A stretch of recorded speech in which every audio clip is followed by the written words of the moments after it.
Hello everyone, welcome to TechBrain. My name is Sam, and in this video, I will show you how to fix Facebook dating not showing up. First, go to the web browser and search Facebook dating requirements. You will see all the dating requirements here. Tap on the first link to open the Help Center. Review all the instructions carefully. Go to the Profile tab at the bottom and there is a gear icon. Tap on the gear icon at the top to open the settings. Scroll down the list and search for the navigation bar.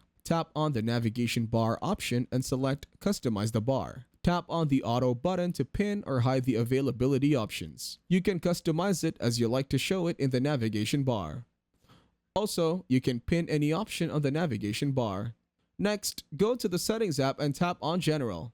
Go to the iPhone storage option and search for the Facebook app. Open the Facebook app details and tap on the Offload App button. Select Offload App and your app will be deleted from your phone. Reinstalling the updated version can fix the error. That is it. Thank you very much for watching.